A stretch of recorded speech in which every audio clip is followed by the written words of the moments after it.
Kannur vision BMH question അവറിന്റെ മുൻ എപ്പിസോഡുകൾ സംസ്ഥാന രാഷ്ട്രീയത്തിൽ തന്നെ വലിയ ചർച്ചയായിരുന്നു. മുതിർന്ന CPM നേതാവായ CKP പത്മനാഭൻ പാർട്ടിയിൽ തനിക്ക് നേരിടേണ്ടി വന്ന അനുഭവങ്ങൾ 12 വർഷത്തിന് ശേഷം വെളിപ്പെടുത്തിയത് കണ്ണൂർ വിഷൻ ക്വസ്റ്റ്യൻ അവറിൽ. പാർട്ടി തന്നെ രോഗിയാക്കി എന്ന അദ്ദേഹത്തിന്റെ പ്രതികരണം വലിയ ചർച്ചയാണ് ഉണ്ടാക്കിയത്. BJPയിലേക്ക് വരുന്നവർക്ക് സ്ഥാനമാനങ്ങൾ വാരിക്കോരി കൊടുക്കുന്നതിനെ മുതിർന്ന നേതാവ് CK പത്മനാഭൻ തുറന്ന് എതിർത്തതും കണ്ണൂർ വിഷൻ ക്വസ്റ്റ്യൻ അവറിലൂടെയായിരുന്നു. സുരേഷ് ഗോപി BJP നേതാവോ പ്രവർത്തകനോ അല്ല എന്ന CK പത്മനാഭന്റെ ആ വാദം രാഷ്ട്രീയ രംഗത്ത് വലിയ ചർച്ചയായി. കിട്ടുന്ന പെൻഷനും കൊണ്ട് ഇനി വീട്ടിൽ ഇരുന്നാൽ എന്താ എന്ന ആലോചനയിലാണ് താൻ എന്ന് ഇടതുമുന്നണി കൺവീനർ EP ജയരാജൻ മനസ്സ് തുറന്നു പറഞ്ഞതും കണ്ണൂർ വിഷൻ ക്വസ്റ്റ്യൻ അവറിൽ.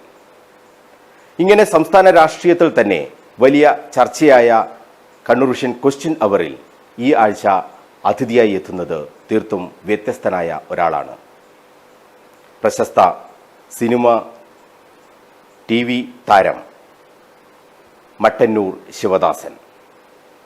ഹാസ്യത്തിന് തൻ്റേതായ ഭാവം നൽകിയ കലാകാരൻ. മട്ടന്നൂരിൻ്റെ, കണ്ണൂരിൻ്റെ, കേരളത്തിൻ്റെ അഭിമാനം. അടുത്ത 1 മണിക്കൂർ മട്ടന്നൂർ ശിവദാസൻ നമ്മളോടൊപ്പം ചേരും. എല്ലാ പ്രേക്ഷകർക്കും കണ്ണൂർ വിഷൻ ക്വസ്റ്റ്യൻ അവറിലേക്ക് സ്വാഗതം. സ്വാഗതം മട്ടന്നൂർ ശിവദാസൻ. നമസ്കാരം. നിങ്ങളുടെ മുഖത്ത് നോക്കുമ്പോൾ തന്നെ ഒരു ചിരിയാണ്. അപ്പോൾ ഈ ഒരു ഹാസ്യ കലാകാരൻ തന്നിലുണ്ട് എന്ന് സ്വയം ബോധ്യമായതാണോ ആരെങ്കിലും കണ്ടെത്തിയതാണോ? അത് സ്വയം എന്ന് പറഞ്ഞു കഴിഞ്ഞാൽ അങ്ങനെയല്ല, ഒരു മിമിക്രിയാണല്ലോ ആദ്യം ചെയ്തത്. അത് കഴിഞ്ഞിട്ട് നമ്മൾ കോമഡിയിലേക്ക് വരുന്നതെന്ന് പറഞ്ഞാൽ പിന്നെ നാട്ടുംപുറത്താണ് ആദ്യം തുടങ്ങിയത്.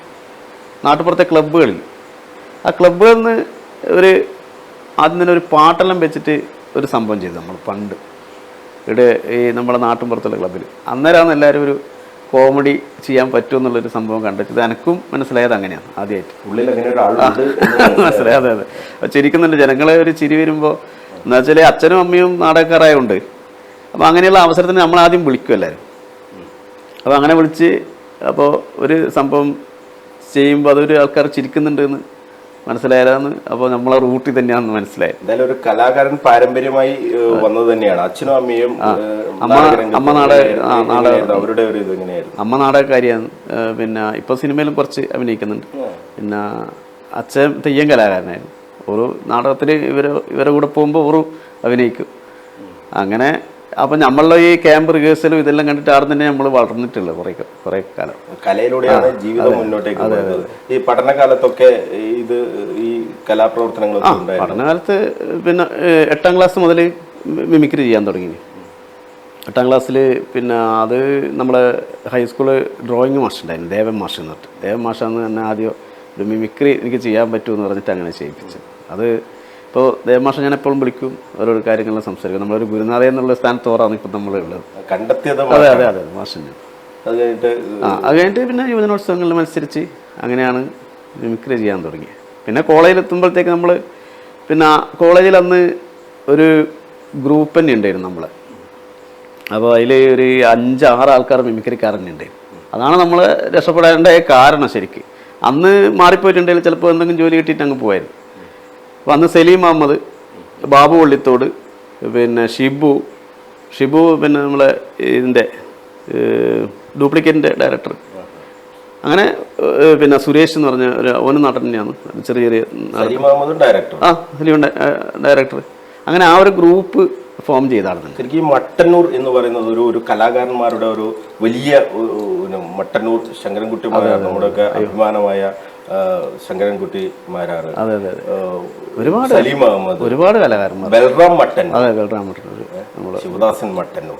അത് മട്ടന്നൂരിന്ന് വരാൻ കാരണം ശരിക്ക് പിന്നെ ഞാനിട്ടതല്ല പേര്. ശരിക്കും എൻ്റെ നാട് എന്ന് പറഞ്ഞാൽ മട്ടന്നൂർ 4 കിലോമീറ്റർ ഇപ്പുറമാണ്, എളമ്പാറ എന്ന് പറഞ്ഞ സ്ഥലമാണ് ശരിക്കും സ്വന്തം സ്ഥലം. അപ്പോൾ മട്ടന്നൂരാണ് നമ്മളെ ക്യാമ്പും പരിപാടികളും റിഹേഴ്സലും എല്ലാം നടക്കുന്ന മട്ടന്നൂർ IB കേന്ദ്രീകരിച്ചിട്ടാണ് അന്ന്. IB ആണ് നമ്മളെ മെയിൻ പറയേണ്ട ഒരു സംഭവം. സലീം ഖാൻ്റെ ആദ്യത്തെ സ്ക്രിപ്റ്റെല്ലാം അവിടെ തന്നെയാണ്, ആദാമിൻ്റെ മകനാപ്പെല്ലാം എഴുതിയിട്ടുള്ളത്.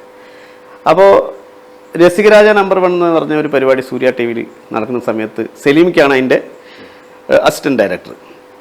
ബി സി നൗഫിലാണ് അന്നത് ഡയറക്ഷൻ ചെയ്തത്. ബി സി നൗഫിൽ എന്ന് പറഞ്ഞാൽ മറ്റേ ഇത് യമണ്ടം പ്രേമകഥ ചെയ്ത ഡയറക്ടർ. അപ്പോൾ അന്ന് സലീംക്ക് ഇട്ട പേരാണ് ശിവദാസ് മട്ടന്നൂരിന്ന് ഇട്ടത്. അങ്ങനെ ഈ ശിവദാസൻ മട്ടന്നൂർ ശിവദാസനായി മാറാനുണ്ടായിരുന്നു. മട്ടന്നൂർ ശിവദാസ് എന്ന് പറഞ്ഞാൽ അത് ഒരിക്കൽ മാളാരവിന്ദൻ പറഞ്ഞതാ. മാളാരവിന്ദനായിട്ട് ഒരു പരിപാടിക്ക് പോയാലോ എന്ന് പറഞ്ഞ്, നീ കുറച്ചും കൂടി ഉയർച്ചയിലെത്തണ്ടെങ്കിൽ മാ ആദ്യം വരണം എൻ്റെ പേരുണ്ടെന്ന് വെച്ച്. അപ്പോൾ അങ്ങനത്തെ ആൾക്കാർ പേരെല്ലാം ഉള്ളവർ രക്ഷപ്പെട്ടിട്ടുണ്ട്. മാളാരവിന്ദൻ, മമ്മൂട്ടി, മോഹൻലാൽ, മോനിഷ, മധു, അങ്ങനെ മാ പേരുള്ള മുകേഷ്, മണിയമ്പിള്ള രാജു, മണി, കലാഭമണി, അങ്ങനെ മാ പേരുള്ളവരെല്ലാം രക്ഷപ്പെടും. അതുകൊണ്ട് നീ ഈ പേര് നീ മുമ്പിലിട്ടോക്ക് രക്ഷപ്പെടും പറഞ്ഞു. പക്ഷെ ഇട്ടിട്ടുണ്ട്. പിന്നെ ആൾക്കാരെല്ലാം പിന്നെ ആദ്യം പഴയ പോലെ തന്നെ തന്നെ വിളിക്കും. അത് ഇല്ല, അങ്ങനെ ഒരു ഇത് വരുന്നില്ല. പക്ഷേ ശരിക്കും അത് എല്ലാവരും മനസ്സിലും വന്നൊരു സാധനം. ശിവദാസ് മട്ടനൊന്നും പറഞ്ഞു അങ്ങനെ ആയിപ്പോയി. പിന്നെ ഒന്നും ചെയ്യാ, അതാണ് അതിനുശേഷം പറഞ്ഞ ഉപദേശം സ്വീകരിച്ചതിന് ശേഷം മാറ്റം ഉണ്ടായിരുന്നു. പിന്നെ അതിനുശേഷം സിനിമയിൽ അഭിനയിച്ചത്. അതിനുശേഷം കുറച്ച് സിനിമകളെല്ലാം കിട്ടി. പക്ഷെ എല്ലാവർക്കും ഒരു തടസ്സം വരുന്നുണ്ട്. ഞാൻ ഇത് ഫസ്റ്റ് സിനിമയിൽ സലീംക്ക, നമ്മളെ ഡയറക്ടർ സലീം അഹമ്മദിൻ്റെ കുഞ്ഞനന്ദൻ്റെ കടേൻ്റെ അതിൽ നല്ല വേഷമായിരുന്നു. നല്ല വേഷം എന്ന് പറഞ്ഞാൽ ത്രൂ ഔട്ട് മമ്മൂട്ടിൻ്റെ കൂടെ തന്നെയുള്ളൊരു വേഷമാണ് എനിക്ക് വേണ്ടിയിട്ട്. ആദ്യം നമ്മൾ ഇവിടുന്ന് മട്ടന്നൂർ IV എന്നെല്ലാം വായിക്കും കഥയല്ല. അപ്പോൾ അതിൽ എനിക്ക് ഈ വേഷമെന്നെല്ലാം പറഞ്ഞിട്ട് ഉറപ്പിച്ച വേഷമാണ്. അങ്ങനെ ഷൂട്ടിങ്ങിൻ്റെ സമയമായി. അന്നേരമാണ് കോമഡി സ്റ്റാറിൻ്റെ ഫൈനൽ വരും ഏഷ്യാനെറ്റിൽ. ഇത് രണ്ടും ഒരു ദിവസം തുടങ്ങുന്നു. ഭയങ്കര വിഷമമായിപ്പോയി. അത് ഇത് ചെയ്യാൻ പറ്റിയില്ല, ആ വേഷം ചെയ്യാൻ പറ്റിയില്ല. അത് ഭയങ്കര നഷ്ടം. അതാ പറഞ്ഞു ഓരോ ഇത്. അപ്പോൾ സിനിമേൻ്റെ കാര്യം അങ്ങനെയല്ലേ, നമ്മൾ എത്തിപ്പെട്ടില്ലെങ്കിൽ പിന്നെ അവർ വേറെ ആളെയാക്കും. അപ്പോൾ അതിൽ നിന്നിട്ട് ചെറിയൊരു വേഷം ചെയ്തു. അത് പിന്നെ ശ്രദ്ധിക്കപ്പെടാത്തൊരു വേഷമായിപ്പോയി. അന്ന് ആ സമയത്തായി ചെയ്തിട്ടുണ്ടെങ്കിൽ നല്ല ഒരു സ്റ്റേജിൽ എത്തുമായിരുന്നു ശരിക്കും നമ്മൾ. പക്ഷേ ഒന്നും ചെയ്യാൻ പറ്റില്ല. 3 ആൾ എൻ്റെ കൂടെ ഇല്ലേ മത്സരത്തിന്, അവരും വിട്ടിട്ട് എനിക്ക് അങ്ങ് പോകാൻ പറ്റില്ല. അപ്പോൾ നിങ്ങൾക്ക് ഒരു അവസരം കിട്ടുമ്പോൾ അവരുടെ അവസരം അതാവും. അതാണ് പ്രശ്നം. അവർക്ക് വേണ്ടി ആ സിനിമ ഒഴിവാക്കി. അങ്ങനെ പറയാം. ശരിക്കും ഞാൻ അവരോട് ചോദിച്ചു, അവരെ പൂട് എന്നെല്ലാം പറഞ്ഞു. പക്ഷെ നമ്മൾ പോകുന്നത് ശരിയില്ലല്ലോ. നമ്മൾ ഈ മിനി സ്ക്രീനിലെ ഈ പെർഫോമൻസ് ആണ് പിന്നീട് ഈ ഒരു വലിയ തോതിലുള്ള ഉയർച്ചയിലേക്ക്. അതിൽ തന്നെ എല്ലാവരുടെ മനസ്സിൽ ഒരു RTO ഓഫീസ്, അതാണോ ക്ലിക്കായ ഒരു സംഭവം? അതാണോ ക്ലിക്കായ തന്നെ ശരിക്കും? എങ്ങനെയാണ് അതിന്റെ ഒരു പിറവി? എങ്ങനെയാണ്? രസികരാജ നമ്പർ 1 എന്ന പരിപാടിയിലാണ്. അതിൽ പിന്നെ ബാബു ജോസും ബൈജു ജോസും ആണ് അതിൻ്റെ ജഡ്ജ്. അപ്പം അതിൽ പിന്നെ അതെല്ലാം പിന്നെ ഒരു ഇതാണ്, ഓർമ്മയുണ്ടെന്നറിയില്ല. എത്ര കാലമായി അത്? കുറേ വർഷമായി. ആദ്യമായിട്ടുള്ള റിയാലിറ്റി ഷോ അതായിരുന്നു. ആയിരുന്നാണ് പിന്നെ നമ്മൾ വന്നിട്ട് കലാപത്തിൽ നിന്ന് നേരെ രസികരാജ ഓഫീസിന്റെ മുതലാളി ആരാന്നൊക്കെ ചോദിച്ചു. ഈ കണ്ണൂർ സ്ലാങ് ആണ് ഇതിന്റെ പ്രത്യേകത. അതായത് നമ്മൾ രണ്ടാൾ കണ്ണൂർക്കാരാണ്. രാകേഷ് കലാഭവനാണ് അതിന്റെ ഓപ്പോസിറ്റ് ഓഫീസറായിട്ട് നിൽക്കുന്നത്. അപ്പം നമ്മൾ രണ്ടാളും കൂടി അങ്ങനെ ആ സംഭവം ഇത് മുമ്പേ നമ്മൾ അറിയുന്ന സ്കിറ്റ് തന്നെയാണ്. മുമ്പേ പല ആൾക്കാരും ചെയ്തിട്ട് അറിയുന്ന സ്കിറ്റ് തന്നെ, സ്റ്റേജിൽ ചെയ്യുന്ന സ്കിറ്റാണ്. അപ്പോൾ നമ്മളതിൽ കുറച്ചും കൂടി കൂട്ടി സംഭവം എല്ലാം കുറച്ച് മത്സരത്തിന് കുറച്ച് ഇത് വേണമല്ലോ എന്ന് വെച്ചിട്ട് 2-3 കൗണ്ടറൊക്കെ കൂട്ടി. പിന്നെ മറ്റേ പിന്നെ ഈ സിഗ്നലിൻ്റെ കുറച്ച് സാധനം ഉണ്ടായിരുന്നു, അതെല്ലാം മറന്നുപോയി. കുറേ വർഷമായില്ലേ ഇതിൽ. അതുണ്ട്, അതെല്ലാം നമ്മളെ നേച്ചുറൽ സാധനമാണ് അതില്ല. പിന്നെ ഇത് എടാ ശുക്കൂറെ, എനിക്ക് ലൈസൻസ് ഉണ്ടാ? അനക്കുമില്ലടാ, എന്നെ പോലീസ് പിടിച്ചു ലൈസൻസിലായിട്ട്. ഞാനിവിടെ വന്നിട്ടുണ്ട്, എനിക്ക് വേണമെങ്കിൽ ഒരു 4 ഞാൻ മേടിക്കണ, അങ്ങോട്ട് മേടിക്കണ. അങ്ങനെ ഒരു സാധനമുണ്ട്. അതായത് ആ ഒരു കോമഡി അറിയാണ്ട് പോകുന്നില്ല, ഒരാളുടെ ഒരു കോമഡി അല്ലേ? അത് വലിയ തോതിലുള്ള ചർച്ചയായി, എല്ലാവരും ഏറ്റെടുക്കുന്ന രീതിയിലേക്ക് വന്നു. അതിനുശേഷം ഈ മിനി സ്ക്രീനിൽ ഏറ്റവും പ്രധാനപ്പെട്ട ഒരു ജോഡിയായി മാറുന്ന ഒരു സാഹചര്യം പിന്നീട് നിങ്ങളുടെ പിന്നീട് അങ്ങോട്ടേക്കുള്ള ആ പ്രയാണം എങ്ങനെയായിരുന്നു? പിന്നെ അത് കുറച്ച് കഴിഞ്ഞപ്പോൾ പിന്നെ നമ്മൾ കോമഡി സ്റ്റാറിലെത്തി. കോമഡി സ്റ്റാറിൽ 5 ടീമിൻ്റെ ഒന്നിച്ച് നമ്മൾ എത്തി. 24 ടീമിൻ്റെ എടുക്കുന്നത് 5 ടീം ആയി. 5 ടീമിൽ പിന്നെ ജഗദീഷ് ജഡ്ജുള്ള 5 ടീമുള്ള എടുക്കുന്നത്. ജഗദീഷ് നമ്മൾ നല്ല ഇഷ്ടമായിരുന്നു. പല പ്രാവശ്യവും ഡേഞ്ചർ സോണിലിട്ടിട്ട് നമ്മളെ കൊണ്ടുവന്ന ജഗദീഷ് ചേട്ടനാണ്. നിങ്ങളുടെ ഒരു ഭാവി ഉണ്ട് ഭാവിയല്ല, അത് എന്താ കാരണം എന്ന് പറഞ്ഞാൽ നമ്മൾ 4 പേരുള്ള ആൾക്കാർ 4 ആളും ഈ ഒരു 3 വർഷത്തോളം ഷോ ഉണ്ടായിരുന്നു. 3 വർഷവും നമ്മൾ 4 ആളും ഉണ്ടായിരുന്നു ഷോയിൽ. ബാക്കിയുള്ള ടീമിനൊക്കെ ആൾക്കാർ മാറി മാറി വരും. അതെന്ന് വെച്ചാൽ അതിൽ വഴക്കും പ്രശ്നമായിട്ട് പോവും. ഈഗോ പ്രശ്നങ്ങൾ ഈ കലാകാരന്മാർക്ക് ഉണ്ടാവല്ലോ, ഈഗോ പ്രശ്നങ്ങൾ ഉണ്ടാവില്ല. അപ്പോൾ അതിനെല്ലാം വിട്ടിട്ട് നമ്മൾ 4 പേര് അന്ന് തുടങ്ങുമ്പോഴുള്ള 4 പേര് കഴിയുന്നവരുണ്ടായിരുന്നു. അവർ പ്ലസ് പോയിന്റ് നമുക്കുണ്ടായിരുന്നു. അങ്ങനെ ജഗദീഷേട്ടൻ പറഞ്ഞത് അവർ ഫൈനലിൽ എന്തായാലും വേണമെന്ന് പറഞ്ഞു. അത് നമ്മളെ ഫൈനലിൽ ഒഴിവാക്കാനെല്ലാം നോക്കിന്, കുറേ കളി കളിച്ചിന്. അത് കളികളുണ്ടല്ലോ ഒരുപാട്. അപ്പോൾ 4 ആൾ മതി ഫൈനലിൽ എന്നൊക്കെ പറഞ്ഞു. ആദ്യം 4 ടീം മതി എന്ന് പറഞ്ഞു. അപ്പോൾ ജഗദീഷേട്ടൻ പറഞ്ഞു 5 ടീം വേണം, അവരും കൂടി വേണം എന്ന് പറഞ്ഞിട്ട് അങ്ങനെയാണ് നമ്മൾ ഫൈനലിൽ വരുന്നത്. പിന്നെ അത് കഴിഞ്ഞ് നമ്മൾ പുറത്തിറങ്ങി. അതിൽ നിന്ന് 4 സ്ഥാനമായിട്ടാണ് കിട്ടിയിട്ടുള്ളൂ. അത് കഴിഞ്ഞ് പിന്നെ ഒരുപാട് ഷോകളെല്ലാം ഉണ്ടായിരുന്നു. അന്നേരമാണ് മഴവിൽ മനോരമയിൽ ഈ പിന്നെ കോമഡി ഫെസ്റ്റിവൽ സീസൺ 2 തുടങ്ങുന്നു. ഫസ്റ്റ് സീസൺ പാഷാൻ ഷാജി കിട്ടി, ഫസ്റ്റ് അവർക്ക് കിട്ടിയത്. അന്ന് ഹരീഷ് കണാറിലായില്ല വരുന്നത് സീസൺ ഫസ്റ്റിൽ. സെക്കൻഡ് സീസൺ 2 തുടങ്ങുന്നത് നമ്മളിവിടെ നിറങ്ങിയിട്ട് നേരെ മഴവിൽ മനോരമയിൽ അതിൽ പോയി ജോയിൻ ചെയ്ത്. ഈ 4 ആൾ തന്നെ അതിലാണ് നമ്മൾ വിന്നറായത്. അതിൽ വിന്നറായി. അത് നമ്മൾ കഷ്ടപ്പെട്ട ഏഷ്യാനെറ്റിൽ വിന്നറായത് മഴവിൽ മനോരമയിൽ. അതാണ് വേറെ നമ്മൾ കഷ്ടപ്പെട്ടാലതിൻ്റെ ഫലം നമുക്ക് കിട്ടുമെന്ന് പറയുന്നതിൻ്റെ ഒരു സംഭവം. ഈ അവസരങ്ങൾ ഇങ്ങനെ തട്ടിത്തെറിപ്പിക്കാൻ ഈ ആരാണ് ഇതിൻ്റെ ഈ പിന്നിൽ ഒരു ലോബി പ്രവർത്തിക്കുന്നുണ്ട് എന്ന് പറയുമ്പോൾ ആരാണ് എന്ന് അത് ലോബി എന്നൊന്നും പറയാൻ പറ്റില്ല. അതിന് ലോബിയല്ല. അതായത് ഈ തെക്ക് നിന്നുള്ള ആളുകളെ കൂടുതലായി ഉൾപ്പെടുത്തുക എന്നുള്ള രീതിയിലേക്കുള്ള ഒരു കാസ്റ്റിംഗ് നടത്തുക. അത് എന്താണെന്ന് വെച്ചാൽ ഇപ്പോൾ അങ്ങനെയല്ല. അതിൻ്റെ ശരിയായ രീതി എന്ന് പറഞ്ഞു കഴിഞ്ഞാൽ നമ്മൾ അവരുമായിട്ട് അങ്ങനെ ഒരു എന്നാ അതിന് പറയാ, അതിനെന്ന ഒരു വേർഡ് എങ്ങനെ പറയാ, അവരുമായിട്ട് അങ്ങനെ ഒട്ടി നിൽക്കൂല നമ്മൾ. അതാണ് പ്രശ്നം. നമ്മുടെ അഭിമാനം അതന്നെ, അതാണ് അതിൻ്റെ അങ്ങനെ ഒരു സംഭവം. നമ്മളിങ്ങനെ സാറ് ഇങ്ങനെ ഒരു താണിട്ട് കേണിട്ട് പറയില്ല. അത് ഒരുപാട് ഇതിപ്പോൾ ഒരു ഡയറക്ടറായാലും അവരേതായ ഇതുണ്ടല്ലോ. ഓരെണ്ണം വിളിച്ചിട്ടൊന്നുമില്ല, പിന്നെ എന്തിനാ ഒരു സംഭവം ഉണ്ടല്ലോ. അതായിരിക്കാം കുറേ ഭാഗം ഉള്ള. പിന്നെ നമുക്ക് അത് ഇപ്പോഴാണോ അല്ല ഈ ഉയർന്നു വരുന്ന ആ സമയത്ത് അത്തരത്തിലുള്ള പ്രശ്നം ഉണ്ടായിരുന്നോ അല്ല ഇപ്പോഴാണോ അത് കൂടുതൽ? ഒന്ന് മട്ടന്നൂർ ശിവദാസൻ എന്നൊരു കലാകാരൻ ഒന്ന് സജീവമായി വന്നു എന്ന ഘട്ടത്തിലാണോ, ഇനി വളരണ്ട എന്നുള്ള രീതിയിലാണോ ഇത്തരത്തിലുള്ള കാര്യങ്ങളൊക്കെ നടക്കുന്നത്? അല്ല മുമ്പേ വരുന്ന ആ ഘട്ടം മുതലേ ഉണ്ടായിരുന്നു ഇത്തരം പ്രശ്നങ്ങളൊക്കെ? നമ്മൾ ആദ്യമേ പിന്നെ നമ്മുടേതായ കാര്യങ്ങൾ നമ്മൾ തന്നെ ചെയ്തിട്ടേ ഉള്ളൂ, വേറെ ഒരാൾ ഇതില്ല. ഇപ്പോൾ ഇത് കഴിഞ്ഞിട്ട് നമ്മുടെ കോമഡി സ്റ്റാർ കഴിഞ്ഞിട്ട് വെള്ളാനങ്ങളുടെ നാട് എന്നൊരു സീരിയൽ ഉണ്ടായിരുന്നു ഏഷ്യാനെറ്റിൽ. ഭയങ്കര ഹിറ്റ് സീരിയലായിരുന്നു. ഭയങ്കര ഹിറ്റ് എന്ന് പറഞ്ഞാൽ അന്നേരം തട്ടിമുട്ടി തുടങ്ങിന്. പിന്നെ ഉപ്പും മുളകും തുടങ്ങാൻ പോകുന്ന അതിന് മുമ്പിലുള്ള സീരിയലാണ് വെള്ളാനങ്ങളുടെ നാട്. ഞാൻ സെന്തിൽ പിന്നെ അങ്ങനെ കുറച്ച് അഞ്ജന അപ്പുകുട്ടൻ അങ്ങനെയുള്ള നല്ല സീരിയലായിരുന്നു. അത് ഒരു 100 എപ്പിസോഡായി ആകുമ്പോഴത്തേക്ക് എങ്ങനെയാണ് നിന്നിനെന്ന് അറിയില്ല. എല്ലാവരും പറയുന്നത് ഇതെങ്ങനെ നിന്നു എന്നില്ല. നല്ല പരസ്യങ്ങളൊക്കെ ഉണ്ടായിരുന്നു, നല്ല എല്ലാം ഉണ്ട്, റേറ്റിംഗ് ഉണ്ട്, എല്ലാം ഉള്ളതാണ്. അതെങ്ങനെയാണ് നിന്നെന്നുള്ളത് നമുക്ക് അറിയില്ല. ഒരു സുപ്രഭാതത്തിൽ പറഞ്ഞ് പരിപാടി നിർത്തുന്നതെന്ന് പറഞ്ഞു. അതിൽ തന്നെയുണ്ട് സംഭവങ്ങൾ. ആരാണ് ഇതിൽ കളിക്കുന്നത് എന്നുള്ളതൊന്നും മനസ്സിലാവില്ല. അത് കഴിഞ്ഞ് മഴവിൽ മനോരമയിൽ അങ്ങനെ ഒരു സീരിയൽ തുടങ്ങാൻ വേണ്ടിയിട്ട് എല്ലാം റെഡിയായി. അപ്പോൾ തട്ടിമുട്ടി 2 ദിവസമേ ഉള്ളൂ, ശനി ഞായർ മാത്രമായിട്ടുള്ളൂ. അങ്ങനെ നമ്മളൊരു സീരിയലെല്ലാം കൂടി എടുത്ത് സംഭവമല്ലോ 19-ാം തീയതി അവരെ ടെലികാസ്റ്റിംഗ് ഡേറ്റ് വരെ കൊടുത്തതാണ്. അപ്പോൾ തട്ടിമുട്ടി ഫുള്ളാക്കി, എല്ലാ ആഴ്ചയാക്കി. ഇത് അവർ ക്യാൻസൽ ചെയ്തു. അങ്ങനെയുള്ള കളികളിലുണ്ട്. അതാണ്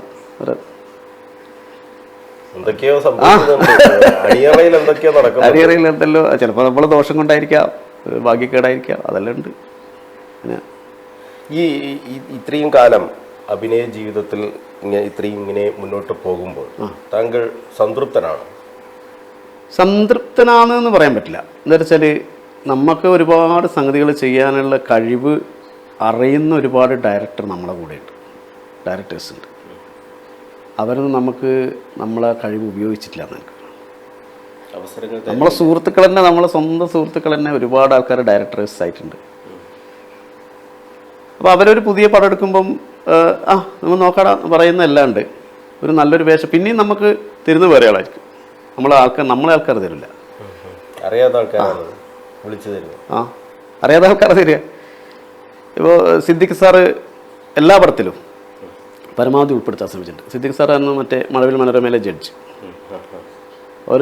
ഇപ്പം നമുക്ക് പറയാൻ പറ്റിയ ഒരാൾ എന്ന് പറഞ്ഞാൽ സിനിമയിൽ നമുക്ക് ധൈര്യപൂർവ്വം പോയി സംസാരിക്കാൻ പറ്റിയ ഒരാളായിരുന്നു. അത്രയും നല്ല സ്വഭാവം, പോയി അത്രയും നല്ല മനുഷ്യ എന്ന് പറഞ്ഞാൽ ഒരാളുമായിട്ടൊരു ദേഷ്യമില്ല. പിന്നെ ഭയങ്കര ഞാൻ പോയായിരുന്നു, പോയിട്ട് കണ്ട് ഭയങ്കര അവിടെ ഫുക്രിയിലുണ്ടായി. ഇപ്പം ലാസ്റ്റ് പടം പുറോട്ട് നാട് ഇറങ്ങാൻ പോകുന്ന 9-ലായിരുന്നു ഡേറ്റ്. ഇനിയിപ്പം മാറും. അത് ഇപ്പം സംഭവം ഈ 9-ന് റിലീസ് ചെയ്യുന്നു. അതെ, അതുകൊണ്ട് ഇനി മാറാൻ സാധ്യതയുണ്ട്. ഇപ്പൊ ഇനി വരാനിരിക്കുന്ന സിനിമകൾ ഏതൊക്കെയാണുള്ളത്? ഇതന്നെ അന്ന് 2 പടം ഓർമ്മച്ചെപ്പ് എന്ന് പറഞ്ഞൊരു പടം ഇറങ്ങുന്നുണ്ട്. ഈ പൊറോട്ട നാടകം അത് 2-ലും നല്ല വേഷങ്ങൾ. പൊറോട്ട നാടകത്തിൽ നല്ല വേഷം. അത് ഇന്നത്തെ രാഷ്ട്രീയ സംഭവങ്ങൾ വെച്ചിട്ടുള്ള സിനിമയാണ്. അതെങ്ങനെയാണ് ജനങ്ങൾ എടുക്കുക എന്ന് പറയാൻ കഴിയില്ല. മറ്റേ സന്ദേശമല്ലേ പണ്ടത്തെ ആ മോഡൽ ഒരു സംഭവമാണ്. ഇപ്പോഴത്തെ രാഷ്ട്രീയത്തിൻ്റെ വെച്ചിട്ടുള്ളത് നല്ല രസമുള്ള പടം. കോമഡിയാണ്. സൈജു കുറുപ്പും ധർമ്മജനുമാണ്. ഈ മട്ടന്നൂർ എന്ന് പറയുന്നത് ഒരു രാഷ്ട്രീയ ഒരു ഭൂമി കൂടിയാണ്. വലിയ ഒരു പാർട്ടി ഗ്രാമം എന്ന് തന്നെ നമുക്ക് വിശേഷിപ്പിക്കാൻ കഴിയുന്ന. രാഷ്ട്രീയവുമായുള്ള ബന്ധം എങ്ങനെയാണ്? രാഷ്ട്രീയം ഞാൻ കോളേജ് സ്കൂൾ തലത്തിൽ പഠിക്കുന്ന സമയത്ത് SFI ആയിട്ട് സജീവ പ്രവർത്തനം. നമ്മൾ കലാപരമായിട്ട് ഒരുപാട് പ്രവർത്തനം ചെയ്യേണ്ടി വന്നിട്ടുണ്ട്. ഒരുപാട് തെരുവ് നാടകത്തിന് പോയാലാണ് ഈ പല്ല് പോയി. കോളേജിൽ പഠിക്കുന്ന സമയത്ത് നമ്മൾ പല കോളേജിലും മട്ടന്നൂർ കോളേജ് പല കോളേജിലുള്ള ആൾക്കാർ കൂടി ഒരു KV സുധീഷ് അന്ന് കൗൺസിലറായിട്ടായിട്ട് മത്സരിക്കുന്നു. എന്തോ ചിറക്കൽ അങ്ങനെ എന്തോ ഒരു സംഭവമായിട്ട് മത്സരിക്കുന്നത്, അത് ഓർമ്മയില്ല. അങ്ങനെ അവർക്ക് വേണ്ടിയിട്ട് നമ്മളെല്ലാ കോളേജിൽ നിന്നും ഈ 2 ആളെ എടുത്തിട്ട് നാടകം ചെയ്തതാണ്. അന്ന് ഒരു ഓടുന്ന സീനുണ്ടായിരുന്നു. അപ്പോൾ അങ്ങനെ റോഡിലേക്ക് വീണിട്ട് അന്ന് പോയതാ. അന്നേരം ഒന്നുമില്ല, അന്ന് വേദന ഉണ്ടായിട്ടുള്ളൂ. പിന്നെ അതിന്റെ കളർ, പല്ലിന്റെ ഒരു കളർ മാറ്റം അത് നിങ്ങൾക്ക് ഇപ്പോൾ ഐഡന്റിറ്റി എന്നാ അത് ചിരിക്കുമ്പോ ആ ചിരിയുടെ ഭാവം മാറ്റുന്നത് ആ പല്ലാണെന്ന് തോന്നുന്നു. കുറെ ആൾക്കാർ പറയും ഈ പിന്നെ ഇത് മാറ്റി വെക്കുന്നില്ലേ, ഇത് മാറ്റിക്കൂടിയത് ഈസി അല്ലേ സംഭവം. സ്വർണ്ണപ്പല്ലൊക്കെ അതെ.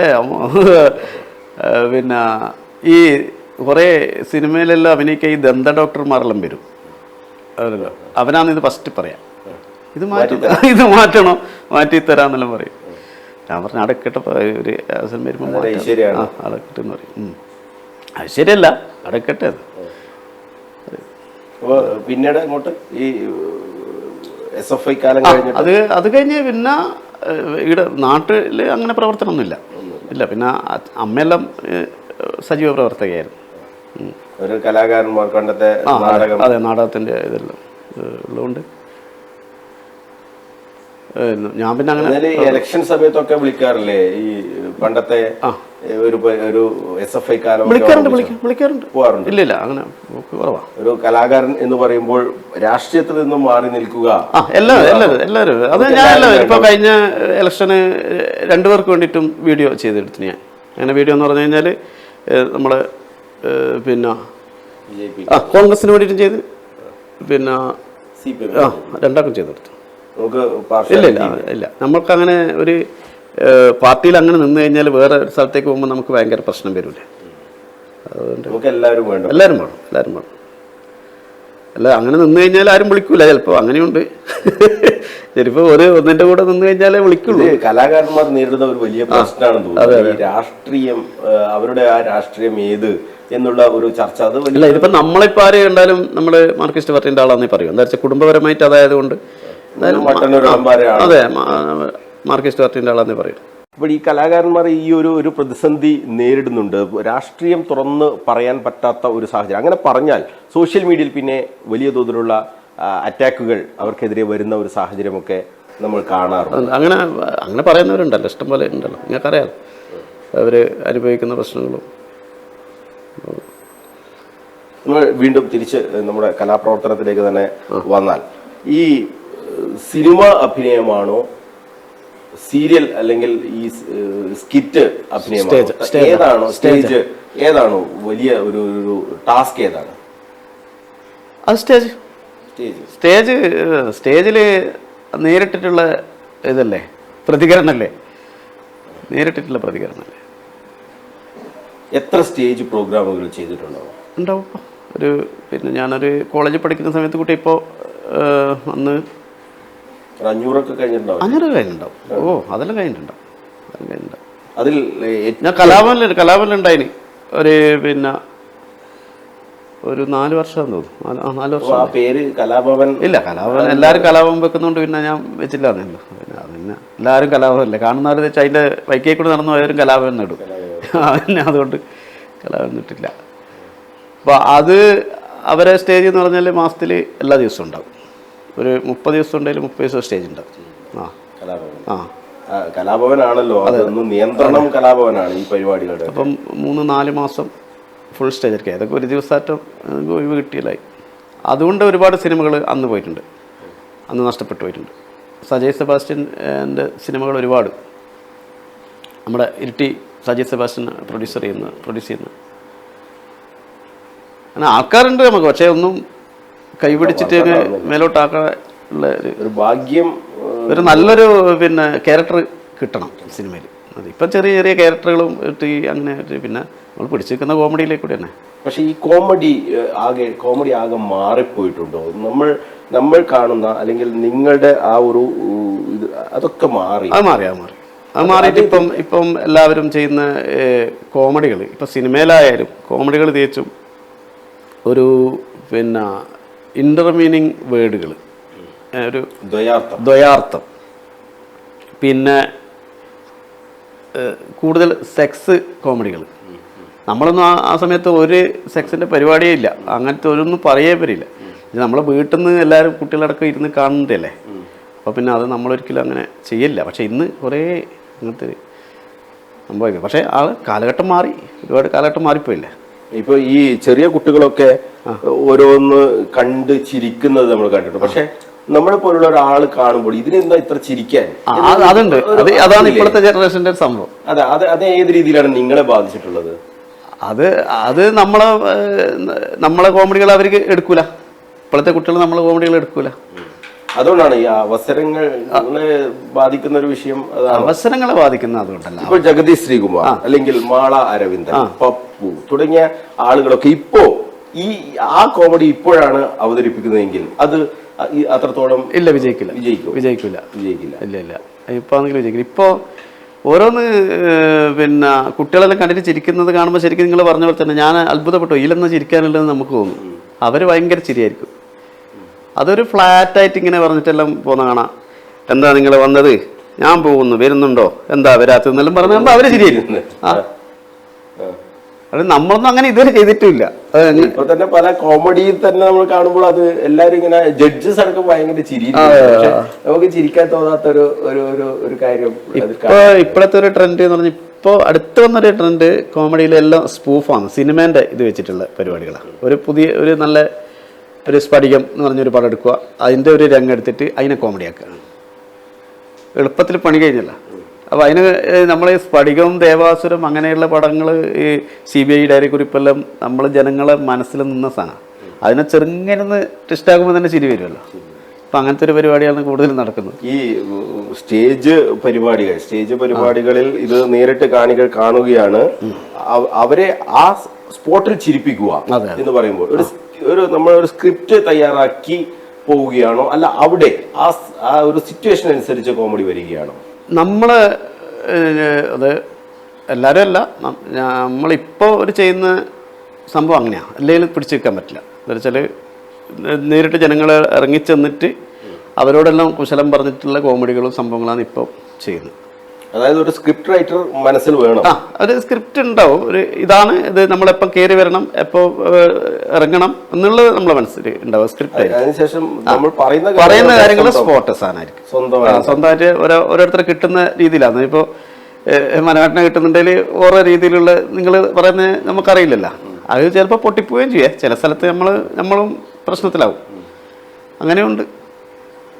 പക്ഷെ അത് ഓൺ ദി സ്പോട്ടിൽ കാണുന്ന ഒരാൾക്ക് അത്ര ആലോചിച്ച് ചിന്തിക്കാനുള്ള സമയം കിട്ടാത്തതുകൊണ്ട് അപ്പൊ ചിരിക്കും. അതെ അതെ അതെ തന്നെ അതെ. അതുകൊണ്ട് അങ്ങനെ പക്ഷെ ഈ മിനി സ്ക്രീനിൽ ഇത്തരം വലിയ രീതിയിൽ ഏത് സമയം നോക്കിയാലും എപ്പോൾ നോക്കിയാലും യൂട്യൂബിലായാലും ചാനലിലായാലും ഈ കോമഡി മാത്രമേ ഇപ്പോൾ കാണാനുള്ളൂ. അതിങ്ങനെ കണ്ട് കണ്ട് മടുത്തു പോയോ ആൾ? റീൽസാണ് ഇപ്പോൾ ഇത് മടുക്കാനുണ്ടായ കാരണം. റീൽസ് കാണുന്നവർ എല്ലാവരും ഇപ്പം വീട്ടിൽ നിന്നായാലും എല്ലാവരും റീൽസ് ചെയ്യില്ല. ഇപ്പോൾ യൂട്യൂബിൽ വരുമാനം കിട്ടുന്നുണ്ട്, ആൾക്കാരെല്ലാം റീൽസിലേക്ക് ഇറങ്ങിയിട്ടാണ് ഒരുവിധം ആൾക്കാർ കംപ്ലീറ്റ്. ഒരു ചെറിയൊരു കലാബോധമുള്ള ആൾക്കാർ റീൽസ് ചെയ്യാൻ തുടങ്ങി. ഇപ്പം തന്നെ നമ്മളെ കണ്ണൂർ ഒരു മട്ടന്നൂർ ഇരിട്ടി ഏരിയയിൽ തന്നെ ഒരു നമ്മളടക്കം ഒരു 8 ടീമായിട്ടുണ്ട് ഇത് റീൽസ് ചെയ്യുന്ന ടീം. അതാണ്. അപ്പോൾ അതിൻ്റെ ക്വാളിറ്റി കുറഞ്ഞു വരും. അവരൊന്നുമില്ല, ഒരു ക്വാളിറ്റി ഇല്ലാണ്ടാണ് ചെയ്യുന്നത്. എങ്ങനെയാന്ന് പറഞ്ഞാൽ കോമഡിക്ക് ക്വാളിറ്റി ഇല്ലാണ്ട് മടുപ്പിക്കുന്ന രീതിയിലാണ് ചെയ്യുന്നത്. അതാണ്. പിന്നെ ഇത് വിഷയദാരിദ്ര്യം ഉണ്ടല്ലോ, എല്ലാത്തിലും വിഷയദാരിദ്ര്യം ഉണ്ടല്ലോ, എന്ത് ചെയ്യുന്നുള്ള ഒരു സംഭവം ഉണ്ടല്ലോ. അതാണ്. സ്കിറ്റ് തയ്യാറാക്കാം. ട്രൂപ്പിന്റെ സ്കിറ്റുകളൊക്കെ എങ്ങനെയാ? നമ്മളെല്ലാവരും ഇരുന്നിട്ട് ഒന്ന് ചെയ്യാം.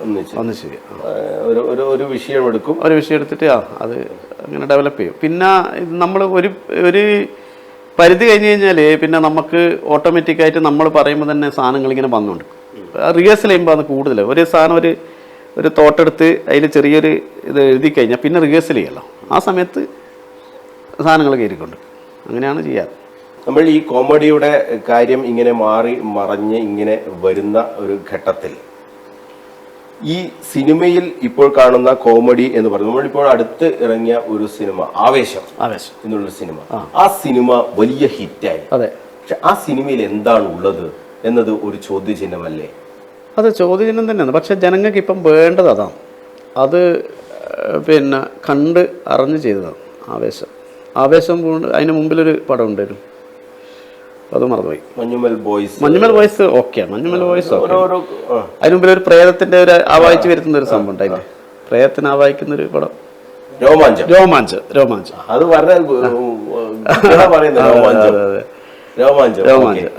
ആ പടത്തിലൊന്നുമില്ല. അങ്ങനത്തെ പടം ഇപ്പം വിജയിക്കുന്നു. അതാണ്. ഇപ്പം സത്യനന്ദിക്കാരൻ്റെ പോലത്തെ പണ്ടത്തെ ഉള്ള ഒരു പടം ഇപ്പം ഇറങ്ങിയാൽ വിജയിക്കുന്നില്ല. ഭയങ്കര പ്രശ്നം. ഒരു ഫാമിലി എന്റർടൈനർ എന്ന് പറഞ്ഞ് നമുക്ക് കാണാൻ ഉള്ള സിനിമകളില്ല ഇല്ല. ന്യൂ ജനറേഷന് വേണ്ടിയാണ് സിനിമകൾ വരുന്നത്, കോമഡികളും ആ രീതിയിൽ. അവരെന്നെ പിന്നെ അടിയല്ലേ, സ്റ്റണ്ട് കാണാനാണ് ഇപ്പോൾ ഈ ന്യൂ ജനറേഷന് ആവേശം. അതന്നെ ആവേശമെല്ലാം വിജയിക്കാനും കാരണം. അതിലെ ഡയലോഗ്സും സംഭവങ്ങളും മൊത്തത്തിൽ മാറിപ്പോയി. ഇനിയിപ്പോൾ ഇത് തിരിച്ചിട്ട് എങ്ങനെ വരിക എന്നുള്ളത് പറയാൻ കഴിയില്ല. വരുമോ ഈ രീതിയിൽ തന്നെ സിനിമ എടുത്ത് അങ്ങനെ ഒരു സിനിമ എടുത്തിട്ട് നിൽക്കുമ്പോഴായിരിക്കും ഈ ട്രെൻഡ് അങ്ങ് പോവുക, വേറെ ട്രെൻഡിലേക്ക് വരും. പിടിച്ചു നിൽക്കാൻ വലിയ പ്രയാസം തന്നെയാണ്. നമ്മൾ കുറേ കഥകൾ എഴുതി വെച്ചിട്ടുണ്ട്. അപ്പോൾ ഇപ്പം ഈ കാന്താര ഇറങ്ങിയില്ലേ, കാന്താരൻ്റെ പോലത്തെ ഒരു സബ്ജക്റ്റിൽ നമ്മളെല്ലാം എഴുതി റെഡിയായി സംഗതി ഓക്കെ ആയതാണ്. അന്നേരം കാന്താര ഇറങ്ങി. അതപ്പോൾ അവിടെ വെച്ച് തെയ്യം ബേസ് ചെയ്തിട്ട് കുറേ പിന്നെ ഒരുപാട് പടങ്ങൾ തെയ്യം ബേസ് ചെയ്തിട്ട് ഇറങ്ങി. കാന്താര ഇറങ്ങിയതിന് ശേഷം കുറേ നാട്ടും പുറത്തും അങ്ങനെ ഇങ്ങനെയല്ല കളിയാട്ടം. ബൽറാം മട്ടന്നൂർ നമ്മളെ വിട്ടു പോയി. പക്ഷെ കളിയാട്ടം എന്നുള്ള ഒരു സിനിമ, ആ സിനിമയാണ് സുരേഷ് ഗോപിയെ വലിയൊരു ഭരത് അവാർഡൊക്കെ ആക്കി മാറ്റാം. അപ്പം മട്ടന്നൂരിന്റെ ഒരു സംഭാവന കൂടിയാണത്. പിന്നെ ഈ തെയ്യം കെട്ടാറുണ്ട്. ഏതൊക്കെ തെയ്യം? ഞാൻ വിഷ്ണുമൂർത്തി, ശാസ്ത്രപ്പൻ, ഗുളികൻ, അങ്ങനെ ഇപ്പൊ സമയം കിട്ടാതല്ല. ഇപ്പൊ മട്ടന്നൂർ ശിവദാസൻ ഒരു തെയ്യം കെട്ടുകയാണ് എന്ന് പറയുമ്പോൾ അത് വലിയൊരു ചർച്ച, എണ്ണം അതിപ്പോ നമ്മള് ഇപ്പോഴും നമ്മളെ ക്ഷേത്രങ്ങൾ തന്നെ ഉണ്ട്. ഇടാം ഒരുപാട് ക്ഷേത്രങ്ങൾ നമുക്ക് ഇവിടെ തന്നെ നമ്മൾ നടത്തേണ്ടതായ ക്ഷേത്രങ്ങൾ ഒരുപാടുണ്ട്. 10-30 ക്ഷേത്രങ്ങളുണ്ട്. പാടെല്ലാം നമുക്ക് കെട്ടാൻ വേണമെങ്കിൽ. പക്ഷെ ഞാനിപ്പോൾ പോക്കില്ല. അങ്ങനെ സഹായങ്ങളൊക്കെ ചെയ്തു. അതല്ല അതിനെല്ലാം ചെയ്തു. ചെണ്ടയും കൊട്ടും. മട്ടന്നൂർ ശങ്കരൻകുട്ടി ഇല്ല, അവരുടെ രീതിയിലേക്കല്ല. ഒന്നിച്ച് അതൊന്നുമില്ല. നമ്മള് ഇല്ല, അങ്ങനെ ആഗ്രഹമൊന്നുമില്ല. എന്നാലും മട്ടന്നൂർ ശങ്കരൻകുട്ടി എന്റെ നാട്ടുകാരൻ. നമ്മൾ കാണുമ്പോൾ നല്ല ഫ്രണ്ട്സ്, നല്ല മക്കളാണ്, നല്ല കമ്പനി. ശ്രീരാജും ശ്രീകാന്ത്. മട്ടന്നൂർ ശങ്കരൻകുട്ടിയുമായി ഒരിക്കൽ ഒന്ന് മുട്ടണം എന്നുള്ള ആഗ്രഹം മനസ്സിലുണ്ട്. ഒരിക്കലും ഇല്ല. ആ ലെവലിലേക്ക്. അയ്യോ, ജയറാമും ഈ ജയറാമിനെ പഠിപ്പിച്ച ശങ്കരേട്ടനാണ്. അതെ, നല്ല ഇതാ. ശങ്കരേട്ടൻ നല്ല സ്വഭാവപ്പാ, നല്ല ഭയങ്കര ഒരു ആ വിനയവും ആ ഇതും തന്നെ അവര് ഈ പിന്നെ ഏടിയെത്തിയാലും നമുക്ക് പറയാലോ. ഏടിയെത്തിയാലും ഇപ്പൊ ഞാൻ എവിടെയൊന്ന് മട്ടന്നൂർന്ന് ചോദിച്ചാൽ ശങ്കരൻകുട്ടിയുടെ നാട്ടിലാണോ ചോദിക്കും. അതൊരു ഭയങ്കര നമുക്കൊരു അഭിമാനം. അല്ല, നമ്മളെ പേര് അത്രയും ഉയർത്തിയ ആളല്ലേ. ഈ കൊറോണ കാലം എങ്ങനെയാണ് പോയത്? കൊറോണ കാലത്ത് ഈ അതിനുശേഷം പച്ചക്കറി അത് ഭയങ്കര ഇതാ. കൊറോണക്ക് പിന്നെ എന്താ ചെയ്യാന്നുള്ള ഒരു പ്രശ്നമായിട്ട് ഇങ്ങനെ നിൽക്കുന്ന സമയത്ത് അപ്പോൾ ഒരു നാടകക്കാരുണ്ട്, നമ്മുടെ സുഹൃത്തന്നെ, ഒരു തിരുവനന്തപുരത്തെല്ലാം നാടകം കളിക്കുന്നതാണ്, സതീഷ് കൊതേരി എന്ന പേര്. അപ്പോൾ നമ്മളിങ്ങനെ ആലോചിച്ച് വെറുതെ ഇങ്ങനെ ഇരിക്കുക, എന്താ ചെയ്യുക, ഒന്നും പണിയില്ലാണ്ട് ഇങ്ങനെ ഇരിക്കുമ്പോൾ ആകെ പ്രശ്നമല്ലേ. അപ്പോൾ ഉള്ള കുറച്ച് പൈസയെല്ലാം ഒരു തട്ടിക്കൂട്ടി ഒരു റൂം ഒപ്പിച്ച് പിന്നെ അങ്ങനെ പച്ചക്കറി ഇറക്കി മട്ടന്നൂരല്ല, കൊതേരി എന്ന് പറയുന്ന സ്ഥലത്ത്. നമ്മൾ ഇടുന്ന ഒരു 4 കിലോമീറ്റർ, ഇങ്ങനെ നമ്മളെ വീട്ടിൽ നിന്ന് 4 കിലോമീറ്റർ അപ്പുറം. അങ്ങനെ പോയി. അങ്ങനെ കടയിൽ വെച്ച് കഴിഞ്ഞാൽ കൊറോണ ആയതുകൊണ്ട് ആരും പുറത്തേക്ക് ഇറങ്ങില്ലല്ലോ. അങ്ങനെ വീടുകളിലേക്ക് സപ്ലൈ ചെയ്യാൻ തുടങ്ങി. അങ്ങനെ വീടുകളിൽ സപ്ലൈ ചെയ്തൊരു 3-4-5 മാസം അങ്ങനെ അതും കൊണ്ട് വീടുകളിൽ നിങ്ങൾ നമ്മുടെ നാടന്നല്ലേ, നമ്മുടെ നാടന്നെ നമ്മുടെ നാട്ടിൽ തന്നെ അന്ന് നല്ല സ്വീകരണമായിരുന്നു. എല്ലാവർക്കും ഒന്ന് മേടിക്കും, എല്ലാം നല്ല സഹകരണമായിരുന്നു. എല്ലാവർക്കും നല്ലൊരു രസമായിരുന്നു. ആ സമയത്ത് എല്ലാവരും ചോദിച്ചിരുന്നില്ല എന്താ ഇങ്ങനെ? ഇല്ല, അന്നേരം ആർക്കും പണിയില്ലല്ലോ, എല്ലാവരും വീട്ടിൽ. സമയത്ത് ശരിക്കും ഒരു എല്ലാവരും ഞെട്ടിപ്പോയ ഒരു സംഭവം തന്നെയാണ്. ഇനി ഇത് തിരിച്ചു വരുമോ എന്നൊക്കെയുള്ള ഒരു അതിപ്പോഴും ബാധിച്ചിട്ടുണ്ട്. നല്ലോണം ബാധിച്ചിട്ടുണ്ട്. നല്ലോണം എന്ന് പറഞ്ഞാൽ ചെറിയതൊന്നുമല്ല ബാധിച്ചത്, നല്ലോണം ബാധിച്ചു. കുറഞ്ഞു സ്റ്റേജ് പരിപാടി കുറഞ്ഞു, ഒരുപാട് കുറഞ്ഞു. പക്ഷേ നമ്മളെ പോലെ കുറേ മിഡിലുള്ള കലാകാരന്മാരുണ്ട്, അവർക്കാണ് ഏറ്റവും വലിയ പ്രശ്നം. ഈ നടുക്ക് നിൽക്കുന്നത് അങ്ങും എല്ലാം താഴെയല്ല എന്നാൽ മേലെ അല്ലാണ്ട് മിഡിലിൽ നിൽക്കുന്ന കലാകാരന്മാരാണ് ഒരുപാടുള്ളത്. അവരെ കാര്യമാണ് ഭയങ്കര പ്രശ്നം. എന്നുവെച്ചാൽ ഇവർക്കാണെങ്കിൽ ബസ്സിലൊന്നും പോകാനും പറ്റില്ല, പിന്നെ അങ്ങനെ എല്ലാവർക്കും പോകാനും പറ്റില്ല. എന്നാൽ റൂം എടുക്കണമെങ്കിൽ നല്ല റൂം എടുക്കണം. അപ്പോൾ ഇവർക്ക് അങ്ങനെയുള്ള ഇതും ഉണ്ടാവില്ല. അപ്പോൾ ഇവരെ കാര്യമാണ് ഭയങ്കര കഷ്ടം ഈ പ്രോഗ്രാമെല്ലാം ഇല്ലാണ്ടായി കഴിഞ്ഞാൽ. ഒരുപാട് ആൾക്കാർ ഈ പച്ചക്കറിയിൽ പിടിച്ചു ഇല്ല, അതിലൊന്നും അങ്ങനെ പിടിച്ചു നിൽക്കാനൊന്നും, പച്ചക്കറിയൊന്നും അങ്ങനെ പിടിച്ചു നിൽക്കാനൊന്നും പറ്റില്ല എന്ന് മനസ്സിലാക്കി. പിന്നെ അതൊന്നും അതെല്ലാം ഒഴിവായി. അതെല്ലാം പിന്നെ നമ്മൾ പിന്നെ ടി വിയിൽ പ്രോഗ്രാം വിളിക്കാൻ തുടങ്ങിയില്ലേ, അന്നേരം പിന്നെ അത് എല്ലാം ഒഴിവാക്കി. ഓനും നാടകം വന്നു, ഓനും നാടകത്തിന് പോയി. അങ്ങനെ ആ സമയത്ത് നമുക്കൊരു ബിസിനസ് അത്യാവശ്യമാണ് ഈ കലാകാരൻ. അല്ല, വേണം, എന്തായാലും വേണം. ഏത് കലാകാരനല്ല അന്നാണ് മനസ്സിലാക്കിയത് ശരിക്ക്. അത്ര വരെ ഞാനിത് കോളേജിൽ അന്ന് ഞാൻ പറഞ്ഞില്ല, കോളേജിൽ പഠിക്കുന്ന മുതൽ ഞാൻ പിന്നെ വേറെ ജോലിക്കായിട്ട് അന്വേഷിച്ചിട്ട് വരില്ല. 2-3 പ്രാവശ്യമായിട്ടും എംപ്ലോയ്മെന്റ് എന്ന് വന്നിട്ട് ഞാൻ ഒഴിവാക്കി. ജോലി വേഗം കിട്ടായിരുന്നു. ഇപ്പൊ നോക്കുമ്പോ ഭയങ്കര ഇതായിട്ട് തോന്നുന്നു. എന്താ വെച്ചാൽ എന്തെങ്കിലും ജോലിയായിട്ട് വേണം ശരിക്കും കലാകാരന്മാർ രംഗത്തേക്ക് ഇറങ്ങാൻ. ഞാൻ അന്ന് കൊറോണക്ക് പഠിച്ചൊരു പാടാണ് ശരിക്കും. അതുകൊണ്ട് തന്നെ മോനും ഞാനും പറഞ്ഞു എന്തെങ്കിലും ജോലിയായിട്ട് മതി ബാക്കി പരിപാടികളിലൊന്നും മോനോട്ടെല്ലാം പറഞ്ഞിട്ടാണ്. എങ്ങനെയാണ് ഈ ഭാര്യയും മക്കളും എല്ലാവരും ഒരു കല കൊണ്ടുനടക്കുന്ന? അതെ, മോൻ മിമിക്രി ഇപ്പം സംസ്ഥാനത്ത് കഴിഞ്ഞ പ്രാവശ്യം വരെ കിട്ടി, 3 കൊല്ലം കിട്ടി. A grade. അതെ, മിമിക്രി തന്നെയാണ്. പിന്നെ 1-2 സിനിമയെല്ലാം ചെറിയ ഇങ്ങനെ മുഖം കാണിച്ചിട്ടുണ്ട്. ഞാൻ പറഞ്ഞ് എല്ലാം എടുക്കട്ടെ. പക്ഷെ ഓന് പിന്നെ ഇത് തന്നെയാണ്, കല തന്നെയാണ് താല്പര്യം ഓൻ്റെ. പക്ഷെ അതങ്ങനെ വിട്ടു കഴിഞ്ഞാൽ ശരിയാവില്ല. അതെ, ഒരു ജോലിയാക്കി വെച്ച് കഴിഞ്ഞാൽ നമ്മൾ ആരും പേടിക്കണ്ട. പിന്നെ ഒരു ജോലി ഉണ്ടെങ്കിൽ ഭാര്യ ഒന്നും ചെയ്യുന്നില്ല, ഭാര്യ വീട്ടിൽ തന്നെ. ഈ ഭാര്യയോട് ശിവദാസൻ മട്ടന്നൂരിന്റെ ജോലി ചോദിച്ചാൽ ഭാര്യ എന്താ പറയാ? അത് ഭയങ്കര ഹിറ്റാണ്. ഓള് കോമഡി എന്നാ പറയല്. ഇന്നലത്തിൽ ആരോ പറഞ്ഞിട്ട് ചിരിച്ചിട്ട് ഭയങ്കര ചിരിയാണ്. ഹസ്ബൻഡ് എന്താ ചെയ്യുന്നതെന്ന് പറഞ്ഞാൽ ഓറ് കോമഡിയാണ്.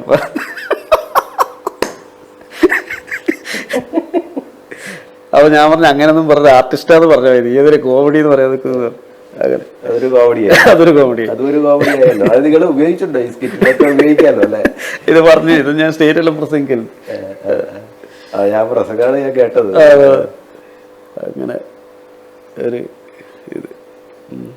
എന്തായാലും ഈ കലാ ജീവിതം ഇങ്ങനെ മുന്നോട്ടേക്ക് പോകുമ്പോൾ ഇനി എന്ത് എന്ന് ചോദിച്ചാൽ മട്ടന്നൂർ ശിവദാസിന്റെ മനസ്സിൽ എന്താണ്, എങ്ങനെയാണ്? ഇല്ല, പേടിയില്ല. എന്തായാലും നമ്മള് ശരിക്ക് അതിന്റെ ഏതാണ് നമ്മൾ വിചാരിച്ച സ്ഥലം ആടെ എത്തുന്നുള്ള കാര്യം ഉറപ്പാണ്. ഈ ട്രൂപ്പ് ഇപ്പോഴും ഉണ്ടോ? ട്രൂപ്പുണ്ട്. ഇപ്പൊ ഓണാഘോഷം ഓണത്തിന്റെ പരിപാടിയെല്ലാം ബുക്ക് ചെയ്തിട്ടുണ്ട്. ഔട്ട് ഓഫ് സ്റ്റേറ്റ് ഉണ്ട്, 2-3 പരിപാടി ഔട്ട് ഓഫ് സ്റ്റേറ്റ് ഉണ്ട്. നാട്ടില് കുറവായിരിക്കും എന്തായാലും ഇപ്രാവശ്യം. എന്തായാലും നാട്ടില് കാലാവസ്ഥേന്റെ പ്രശ്നം ഭയങ്കരമായിട്ട് ഇത് ചെയ്യും. ഇത്രയും വലിയൊരു ദുരന്തം ഈ ഓണെല്ലാം ഉണ്ടാകുമ്പോൾ ഇപ്പോൾ നമ്മളെല്ലാം ഓരോരുത്തരെ വിളിച്ചിട്ട് ഇപ്പോൾ നമ്മളെ ഈ മഴക്കെടുതീൻ്റെ സംഭവം പറയുമ്പോൾ തന്നെ കലാകാരന്മാർ അങ്ങോട്ടും ഇങ്ങോട്ടും വിളിക്കാൻ തുടങ്ങി. ഇനി എന്താ ചെയ്യാടാ, ഇതിപ്പോൾ ഇങ്ങനെയാകുമ്പോൾ പരിപാടി ഉണ്ടാവില്ലല്ലോ. ഓണാഘോഷം സ്വാഭാവികമായും ഒഴിവാക്കും. ഇപ്പം പരിപാടി നിന്നിട്ട് ശരിക്ക് നമ്മളെപ്പോലെ നമുക്ക് ചാനലിൽ എന്തെങ്കിലും പരിപാടി ഉണ്ടല്ലോ, സ്റ്റേജ് മാത്രം നോക്കി നടക്കുന്ന ആൾക്കാരുണ്ടല്ലോ. അപ്പോൾ അവർക്ക് ഇനി ഇപ്പം അടുത്ത് വരുന്നത് ഓണത്തിനാണ് ഒരു സ്റ്റേജ്. ആ സ്റ്റേജ് ഇല്ലെങ്കിൽ പിന്നെ അവരെ സംഭവം എല്ലാം പോയി. ആ സീസണിലെ ഇതിൽ ഇത് എപ്പോഴും ഈ സമയത്ത് തന്നെയാണ്, ഈ ഓണം തൊട്ട് മുമ്പാണ് ഇത്തരത്തിലുള്ള പ്രശ്നങ്ങൾ വരികയും ചെയ്യുന്നത്. 2018 ഈ ജൂലൈ ആഗസ്റ്റ് മാസം അപ്പാട് തുടർന്ന് ഉടൻ തന്നെ പ്രളയം, പിന്നെ കൊറോണ എല്ലാം കൂടി കലാകാരന്മാരുടെ നെഞ്ചത്ത് തന്നെയാണ് എല്ലാം പതിക്കുന്നത് കംപ്ലീറ്റ്. എല്ലാവർക്കും ഉണ്ട് വിഷമം ഉണ്ടെങ്കിലും ഏറ്റവും കൂടുതൽ പ്രശ്നം വരുന്ന കലാകാരന്മാർക്ക് തന്നെയാണ്. ഇപ്പൊ ഈ സിനിമയൊക്കെ ഇങ്ങോട്ട് കണ്ണൂരേക്ക് വരുന്നതിന്റെ രഹസ്യം എന്താണ്? കണ്ണൂര് പോയി അതിന്റെ ആ ട്രെൻഡ് കഴിഞ്ഞു. ഇപ്പൊ അത് കുറേ സിനിമ ഇവിടെ തന്നെയായിരുന്നു കണ്ണൂർ. രഹസ്യം എന്തായിരുന്നു? അത് തന്നെ പൈസ കുറവ്, റൂമിനെല്ലാം പൈസ കുറവാണ്, ചെലവ് ചുരുക്കുക. പിന്നെ ഞാനത് ഏതോ ഒരു മീഡിയയിൽ പറഞ്ഞിന്, ആർട്ടിസ്റ്റുകൾ ഇവിടെ കണ്ണൂരുള്ള ആർട്ടിസ്റ്റുകൾക്ക് പൈസ അത്ര നിർബന്ധമില്ല, അവർക്ക് അഭിനയിച്ചാൽ മതി. അത് ഇവർ നല്ല മുതലെടുക്കും, ചൂഷണം ചെയ്യുന്നത് നന്നായിട്ട്. കുറച്ച് അവർ ഓഡിയേഷൻ ഡിമാൻഡ്, നമ്മുടെ ജോലിക്ക് ഒരു ഡിമാൻഡ് നമ്മൾ വെക്കണം. അത് വെക്കാതിരിക്കുന്നത് മോശമാണ് അല്ലേ? ഓഡിയേഷൻ ചെയ്തെടുക്കും. ഓഡിയേഷൻ എന്നുള്ള പേരിലാണ് ഇപ്പം എല്ലാവരും എടുക്കുന്നത്. ഓഡിയേഷൻ ആകുമ്പോൾ എന്ന് പറഞ്ഞാൽ നമ്മളെന്താണ്, നിങ്ങളെ ആവശ്യമില്ല, വേണമെങ്കിൽ നിങ്ങൾക്ക് തരാം, അതാണ് അതിൻ്റെ അർത്ഥം. അതൊരു തന്ത്രമാണ്. അത് തന്ത്രമാണ്. അപ്പോൾ എല്ലാ പടത്തിനും ഇപ്പോൾ ഓഡിയേഷൻ വന്ന് എടുത്ത്, പക്ഷെ വലിയ പടത്തിലെ ഓഡിയേഷൻ ആണെങ്കിലും ഓക്കെ, അതും അങ്ങനെ തന്നെ ചെയ്യുന്നുണ്ടെങ്കിലും അത് നമുക്ക് അറിയും. ഈ ചെറിയ പടങ്ങളാണ് പറയുന്നത്. ഇപ്പം വിനീത് ശ്രീനിവാസന്റെ പടത്തിൽ ഓഡിയേഷൻ ചെയ്തിട്ട് എടുക്കുന്നു, പക്ഷെ അതിനുള്ള പൈസ കൊടുക്കുന്നുണ്ട് കറക്റ്റായിട്ട്. വലിയ കമ്പനി ചെയ്യുന്ന പടമെങ്കിൽ അവർ പൈസ കൊടുക്കും. പക്ഷെ ഇത് ചെറിയ പടങ്ങൾ ഇങ്ങനെ വെറുതെ 10-20 ദിവസം പോയിട്ടുള്ള ആൾക്കാർ ഇരുന്നിട്ട് ഒന്നും കൊടുക്കാണ്ട് വീട്ടിലേക്ക് പോകുമ്പോൾ അവരെ വീട്ടിലും ജീവിക്കുന്ന കുട്ടികളെല്ലാം പോയിട്ടുണ്ടാവില്ലേ, അതെല്ലാം നമ്മളോട് പറയാം. നമ്മളോട് പറഞ്ഞിട്ട് എന്താ കാര്യം? ഞാൻ പറഞ്ഞില്ലേ, ഓഡിയേഷന് പോകുമ്പോൾ തന്നെ നിങ്ങൾ പറയണം ഇങ്ങനെ വേണോ, പൈസ വേണമെന്ന് പറയണം. പൈസ വേണമെന്ന് പറഞ്ഞാൽ ആടെ തന്നെ ഒഴിവാക്കുകയും ചെയ്യും. പിന്നെ പൈസ ഇങ്ങോട്ട് ചോദിക്കുന്ന ആൾക്കാരുണ്ട്, നല്ല വേഷം തരാം, എത്ര പൈസ വേണം, അതുകൊണ്ട് ഇങ്ങോട്ട് മേടിച്ചിട്ട് അതിന് കൊടുക്കുന്നവരുണ്ട്. അതെല്ലാം ഈ സിനിമേൻ്റെ ഏറ്റവും വലിയ പ്രശ്നം. ഇയാൾ ഫേമസ് ആകാൻ വേണ്ടിയിട്ട് ചെയ്യുന്നതാണ്. ഇവർ ഈ പെട്ടെന്ന് വരുന്നവരെന്ന് പറഞ്ഞു കഴിഞ്ഞാൽ എന്താ വെച്ചാൽ പെട്ടെന്ന് തന്നെ പോവുകയും ചെയ്യും. അതായത് ഒരു പടത്തിലെല്ലാം വന്നിട്ട് ഇത് സംഭവമായി കുറച്ച് ഇതായി കഴിഞ്ഞാൽ പിന്നെ അങ്ങോട്ട് പോകും. അങ്ങനെ പോയ കുറേ നിങ്ങളുടെ ട്രൂപ്പിന്റെ പേരെന്താ? ഇപ്പം ട്രൂപ്പ് എന്ന് പറഞ്ഞാൽ നമ്മൾ ആൾക്കാരുടെ പേര് വെച്ചിട്ടാണ് ശരിക്കും ഇതിന്റെ ബാനർ ശിവദാസ് നയിക്കുന്ന പരിപാടി. വിദേശ രാജ്യങ്ങളിലൊക്കെ പോയിട്ടുണ്ട്. അമേരിക്ക 2 പ്രാവശ്യം പോയി, തായ്ലൻഡ്. ഈ കല നൽകിയ പിന്നെ അതെല്ലാം വലിയ ഇപ്പം ആലോചിക്കുമ്പോൾ നമുക്ക് വലിയ അത്ഭുതം തോന്നുന്നതല്ല. ഇപ്പം ഇനിയിപ്പം ഒരു സർക്കാർ ജോലിക്കാരനായി നിൽക്കുകയാണെങ്കിൽ അല്ല, അതൊന്നും പോകാൻ പറ്റില്ല. അതൊക്കെ അതിൽ കൊറോണക്ക് മുമ്പാണ് പോയത്. പിന്നെ തായ്ലൻഡ് പോയി 2 പ്രാവശ്യം, അമേരിക്ക, സിംഗപ്പൂര്. ഇവിടുത്തെ ഏറ്റവും നല്ല ഓഡിയൻസ് എവിടെ? ഇവിടെ ഇവിടെയാണോ അല്ല വിദേശത്താണോ? വിദേശത്ത് നമ്മളെ ഓഡിയൻസ് തന്നെയല്ലേ, നമ്മളെ നാട്ടുകാരനെ. പക്ഷേ വിദേശത്ത് എന്താണെന്ന് വെച്ചാൽ ഏറ്റവും കൂടുതൽ പരിപാടി കാണുന്ന അവരാ, നമ്മൾ ഇവിടുത്തേനെക്കാട്ടി ആൾക്കാർ. അവർക്ക് നിർബന്ധമാണ് എന്താ വെച്ചാൽ പോയി കാണും അല്ലേ, പോയി കാണണം എന്നുള്ളൊരു എന്താ വെച്ചാൽ എല്ലാവർക്കും. ഇതിപ്പോൾ നിങ്ങളാടെയുള്ള ഒരാളാണെങ്കിൽ ഒരു ടിക്കറ്റ് വിളിച്ചിട്ട് അങ്ങ് എത്താം, വന്നിരിക്കണം എന്നാണ്. അപ്പോൾ അവരെല്ലാ പരിപാടിക്കും അവരുണ്ട്. അപ്പോൾ ഒരു കൊല്ലം കളിച്ച സ്കിറ്റും കൊണ്ട് പിറ്റേത്തെ കൊല്ലം പോകാൻ പറ്റില്ല. മിമിക്രിക്കാർക്ക് ഭയങ്കര പ്രശ്നം. പാട്ടുകാർക്ക് നല്ല സുഖമാണ്. പാട്ടുകാർക്ക് ആരെങ്കിലും ഉണ്ടാക്കി വെച്ച പാട്ടുണ്ടെങ്കിൽ അവർക്ക് അങ്ങ് പാടിയാൽ മതി.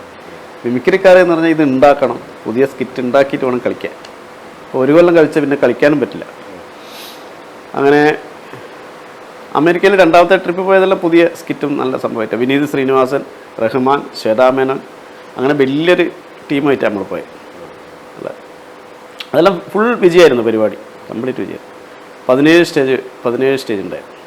ഈ സ്റ്റേജ് പ്രോഗ്രാമുകൾ ഒന്നുകൂടി സജീവമാക്കണം എന്നൊരു അഭ്യർത്ഥനയാണ് ഞാൻ ഇപ്രാവശ്യം അതിൻ്റെ ഒരു മോഡൽ മാറ്റിയിട്ട് ചെയ്യണമെന്ന് എൻ്റെ മനസ്സിൽ ഇപ്പോൾ 2 വർഷമായിട്ട് ചിന്തിച്ചുകൊണ്ടിരിക്കുന്ന ഒരു സംഭവം ഇപ്രാവശ്യം പുറത്തിറക്കാൻ പോവുകയാണ്.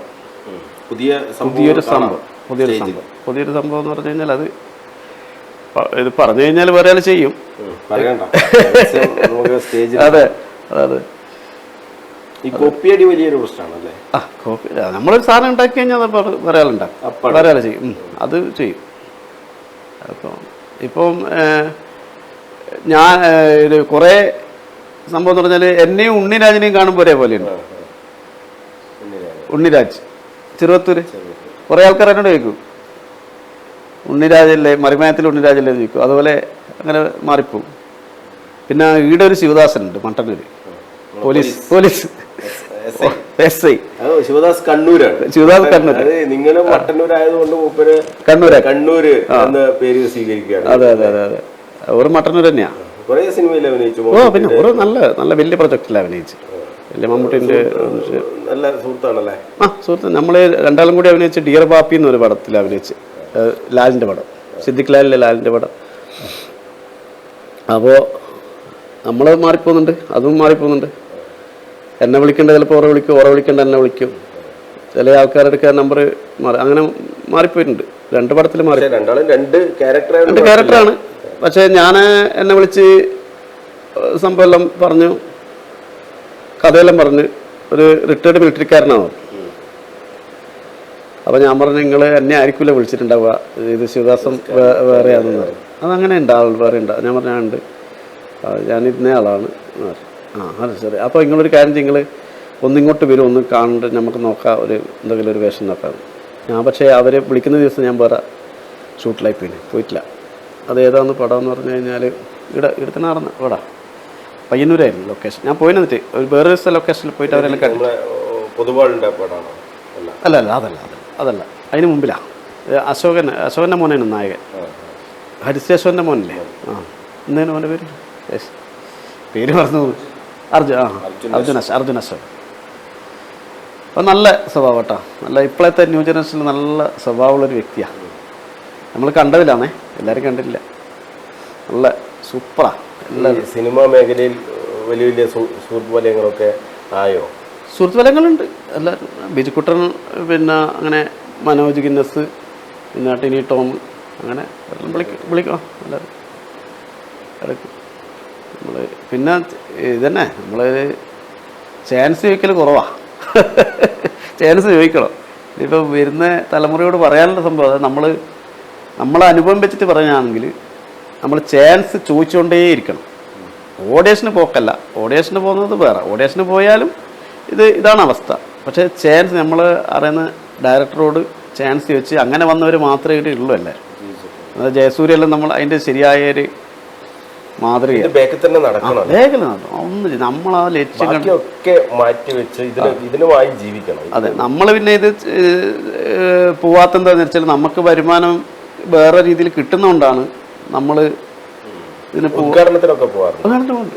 ഉദ്ഘാടനത്തിന് നന്നായിട്ട് വിളിക്കാറുണ്ട്. ഉദ്ഘാടനമുണ്ട്. ഉദ്ഘാടനം ഈ സീസണിൽ നല്ല ഉദ്ഘാടനം ഉണ്ടാവും. ഇത് പിന്നെ ഉദ്ഘാടനം ചെയ്ത് നല്ല ഐശ്വര്യത്തോടെ പ്രവർത്തിക്കുന്ന സ്ഥാപനങ്ങളൊക്കെ ഉണ്ട്. അത് ഞാൻ അന്വേഷിച്ചിട്ടില്ല. ഐശ്വര്യ അത് നമ്മുടെ മനസ്സാണത്. ഏതായാലും നിങ്ങളെ പോലുള്ള ഒരാൾ ഏതായാലും മോശം മനസ്സിൽ അത് ചെയ്യില്ല എന്ന് എല്ലാവർക്കും അറിയാൻ. ഇല്ല, അതെല്ലാം ഉണ്ടാവും. ഇപ്പം ഉദ്ഘാടനം മാറിയില്ലേ? ഉദ്ഘാടനം എന്ന് പറഞ്ഞാൽ വേറെ എന്തെല്ലോ സംഭവമായി മാറി. അത് ഭയങ്കര നമ്മുടെ നാടിൻ്റെ അവസ്ഥയെക്കുറിച്ച് പറയുമ്പോൾ ഒരു സെക്സ് വീഡിയോ ചെയ്തിട്ട് ഹിറ്റായ സ്ത്രീനെയൊക്കെയാണ് ഇപ്പം വിളിച്ചിട്ട് ഉദ്ഘാടനം ചെയ്യിപ്പിക്കും. അത് ഒരു വല്ലാത്തൊരു ഒരു നാടുകടിയെ പോകുന്നുള്ളത്. സംസ്കാരം എന്ന് നമ്മൾ അഭിമാനപൂർവ്വം പറയുന്ന ആ സംസ്കാരം മാറിപ്പോയില്ലേ? എന്തെന്ന അവസ്ഥ? ഇങ്ങനെയാണെങ്കിൽ എല്ലാവരും ഇത് ചെറിയൊരു സംഭവം ഇങ്ങനെ ചെയ്താൽ പോരെ. ഒരു വല്ലാത്തൊരവസ്ഥ. ഞാൻ അത് കണ്ടിട്ട് ചിരിക്കുക വേണ്ട കരയാൻ വേണ്ട എന്ന് പറഞ്ഞ അവസ്ഥയായിപ്പോയി. അത് അങ്ങനെയാണ് ഇന്നത്തെ കാലഘട്ടത്തിൻ്റെ മാറ്റം. അതാണ് സിനിമയിലും വന്നത്, കോമഡിയിലും വന്നതും എല്ലാം അങ്ങനെയുള്ള മാറ്റങ്ങളാണ് വന്നത്. സെക്സ് കോമഡികൾക്ക് ഭയങ്കര ചിരിയല്ലേ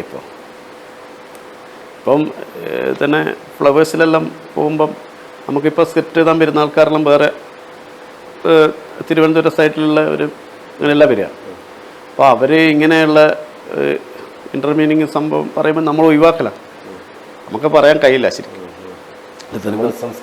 നിർബന്ധിച്ചാൽ പിന്നെ വേറെ സാധനം കിട്ടാണ്ടിരിക്കുമ്പോൾ ചെയ്യേണ്ടിയും വരും, രക്ഷയില്ല. എന്തായാലും മട്ടന്നൂർ ശിവദാസൻ എന്ന കലാകാരൻ നമ്മുടെ ഇടയിൽ ഇങ്ങനെ ജീവിച്ച് പോകുമ്പോൾ ഇനിയും ഒരുപാട് കഥാപാത്രങ്ങൾ അദ്ദേഹത്തെ തേടിയെത്തേണ്ടതുണ്ട് എന്ന് തന്നെയാണ് ഈ ഘട്ടത്തിൽ നമുക്ക് പറയാനുള്ളത്. ഒരു നല്ല കലാകാരൻ എങ്ങനെ ആയിരിക്കണം എന്ന് അനുഭവത്തിൽ അതോടൊപ്പം തന്നെ പ്രവർത്തനത്തിൽ തെളിയിച്ച കലാകാരൻ കൂടിയാണ് മട്ടന്നൂർ ശിവദാസൻ. സാക്ഷാൽ മമ്മൂട്ടി തന്നെ പറഞ്ഞിട്ടുണ്ട്, ഈ അഭിനയത്തിൽ ഏറ്റവും പ്രയാസം കോമഡി അവതരിപ്പിക്കുക എന്നുള്ളതാണ്. മട്ടന്നൂർ ശിവദാസിനെ പോലുള്ള കലാകാരന്മാർ സ്റ്റേജിലായാലും സ്ക്രീനിലായാലും വന്ന് നിൽക്കുമ്പോൾ തന്നെ നമുക്ക് ചിരി വരാറുണ്ട്. അതുതന്നെയാണ് അദ്ദേഹത്തിൻ്റെ ക്വാളിറ്റിയും. ഭാവം കൊണ്ട് ചിരിപ്പിക്കാൻ കഴിയുന്ന അപൂർവം കലാകാരന്മാരെ നമ്മുടെ സിനിമയിലും മിനി സ്ക്രീനിലുമൊക്കെ സ്റ്റേജിലുമൊക്കെ ഉണ്ടായിട്ടുള്ളൂ. അത്തരത്തിലുള്ള ഒരു കലാകാരനാണ് മട്ടന്നൂർ ശിവദാസൻ. ജഗദീഷ് ശ്രീകുമാർ, മാള അരവിന്ദൻ, പപ്പു, അങ്ങനെ അവരെയൊക്കെ കാണുമ്പോൾ തന്നെ നമുക്ക് ചിരി വരും. ആ ഗണത്തിൽ നമുക്ക് പെടുത്താവുന്ന ഒരു കലാകാരനാണ് മട്ടന്നൂർ ശിവദാസൻ എന്ന ഈ അനുഗ്രഹീത കലാകാരൻ. അദ്ദേഹത്തിൻ്റെ കഴിവിനനുസരിച്ചുള്ള കഥാപാത്രങ്ങൾ ഇനിയും സിനിമയിൽ ലഭിച്ചിട്ടില്ല എന്നുള്ള ഒരു സങ്കടം കൂടി നമ്മൾ പങ്കുവെക്കുകയാണ്. അദ്ദേഹവും അത് അഡ്മിറ്റ് ചെയ്യുന്നുണ്ട്. എന്തായാലും മട്ടന്നൂർ ശിവദാസൻ നമ്മളോടൊപ്പം കഴിഞ്ഞ ഈ 1 മണിക്കൂർ അദ്ദേഹത്തിൻ്റെ പല അനുഭവങ്ങളും വിവരിച്ചിട്ടുണ്ട്. അതിൽ തന്നെ ഒതുക്കാനുള്ള ലോബികൾ പ്രവർത്തിക്കുന്ന കാര്യവും അദ്ദേഹം തുറന്നു പറഞ്ഞിട്ടുണ്ട്. എന്തായാലും അദ്ദേഹത്തിൻ്റെ തുടർന്നുള്ള അഭിനയ ജീവിതത്തിന് എല്ലാവിധ ആശംസകളും ഭാവുകങ്ങളും നേരുകയാണ് കണ്ണൂർ വിഷൻ ക്വസ്റ്റ്യൻ അവർ. നമ്മുടെ ചോദ്യങ്ങൾക്ക് നമ്മളോട് ഇത്രയും അധികം കാര്യങ്ങളൊക്കെ തന്നെ തുറന്നു പറഞ്ഞ മട്ടന്നൂർ ശിവദാസന് ഒരിക്കൽ കൂടി എല്ലാവിധ ഭാവുകങ്ങളും. നന്ദി, നമസ്കാരം. അടുത്ത ഒരു അതിഥിയുമായി നമുക്ക് അടുത്തയാഴ്ച വീണ്ടും കാണാം.